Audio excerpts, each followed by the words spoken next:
Hello YouTube, it is I, Bandedwendy. How are you? It is day 5 of the 12 Days of Christmas series. Thanks for being here.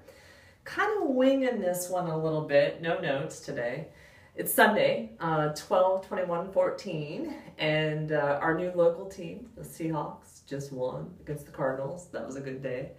And today I want to, it's kind of a mixed message. You know, fighting the fight. You know, I have lived, and I know lots who have had also lived the fight to change, you know, the fight to build this new foundation of how we live each and every day. And if it were easy, then we probably wouldn't be here, right? It's not the path of least resistance whatsoever. And oftentimes you get in a groove, and you get in a really, really good groove, and you accomplish a lot of things, and you reach a lot of goals, and you see yourself like you've never seen yourself before, and maybe you don't even really see how far you've come or where you're standing. Physically and mentally. And then something happens. Something happens in life. Life circumstances change, job changes, relationship changes, family changes, financial changes. Something shifts, right? Your fitness gets off track, your food gets off track, your water gets off track, your vitamins and supplements might get off track.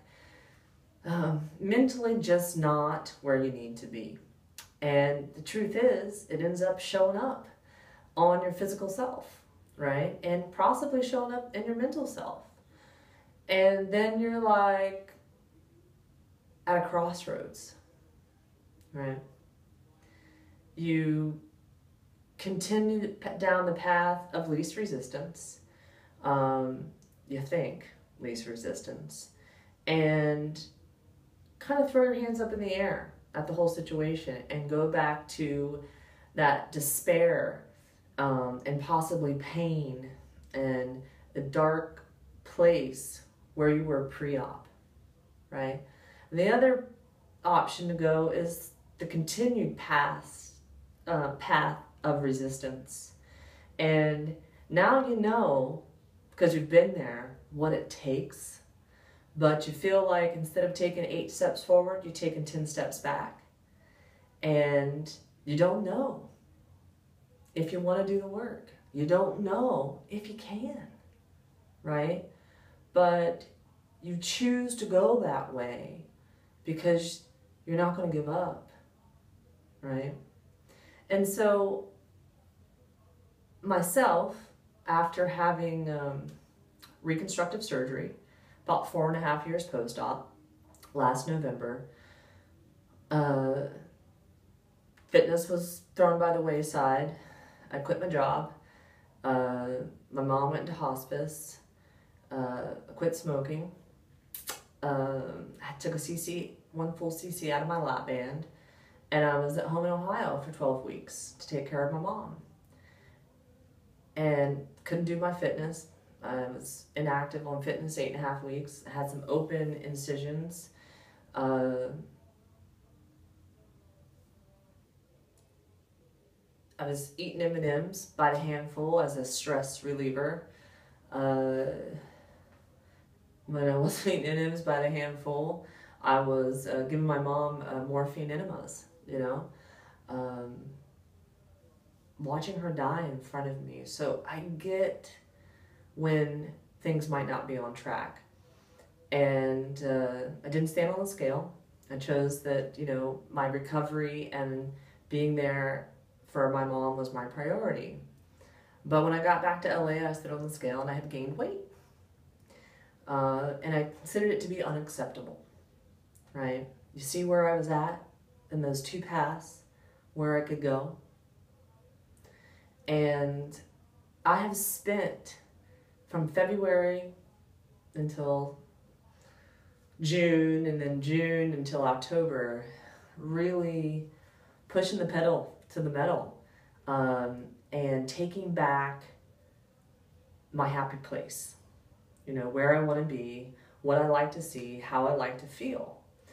And I guess my message is to say the fight's worth fighting for, because that happy place, that's what I like. You know, I knew it was there. I knew it was possible. I knew I could get there, and I knew it wasn't going to be easy, right? Old habits die hard. Sugar is like crack cocaine, heroin, processed carbs. You just got to eliminate that stuff. You know, it starts with understanding what your goal is, getting really clear on your goal. And that's not necessarily a weight goal. Often it's associated to it, right? We're weight loss surgery patients. We need to get back on track. But getting clear on your goal and or goals. Big vision, smaller milestones, daily action plan. And I mean that. Clear.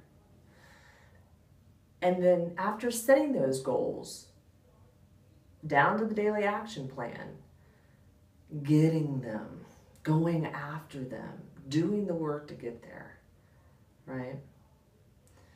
And for me, that means planning, you know, planning my water, planning my fitness, planning my food, planning my time management, not giving into the negative space in my head, but giving into the positive, progressive space in my head, feeding it, fueling it, watching videos, talking to mentors, filling my time with inspirational magazines, asking myself for a little bit more, waking up and doing it all over again, right? It includes food, and that food means eliminating the crap, planning out meals. You know, you got 7 days in a week, 21 times you're probably going to eat minimum. What's that look like? Getting it prepared, having it ready, understanding the nutritional information, sticking with protein and produce. Everything else is nothing, right? Your energy level will start coming back. Your clothes will start feeling better. Your mind will become more clear. Your scale will follow the direction that you want it to go. And everything else starts to fall into place around that. Within that, you're going to have to exchange some habits, right? You know the good habits, and you also know the bad habits. You know, those bad habits, if you will, at one time served a purpose. Maybe even yesterday they served a purpose for you.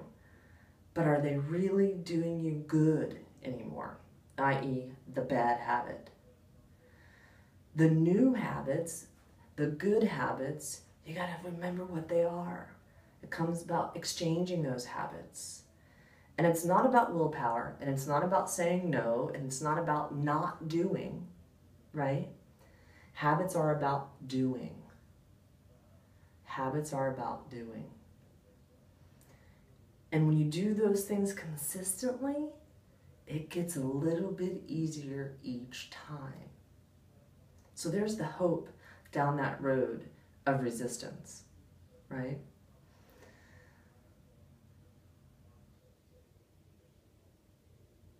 Don't give up, you know. I think I know which direction in the road you want to go. And I want to encourage you to do it, you know. Life is always going to be happening around us.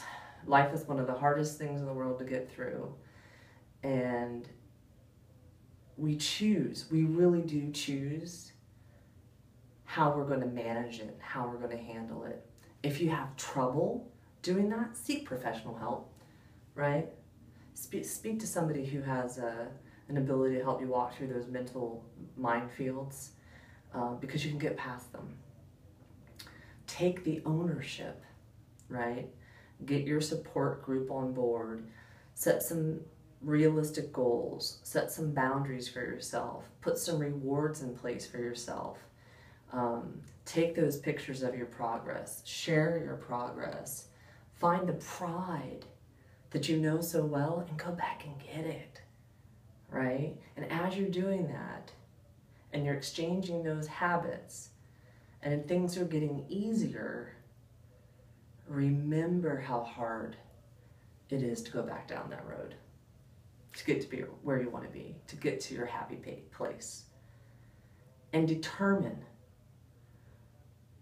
where the course went off before. And determine that it's no longer going to be acceptable for you to go down that off course again. Right? Two paths in the road. So that's just me talking.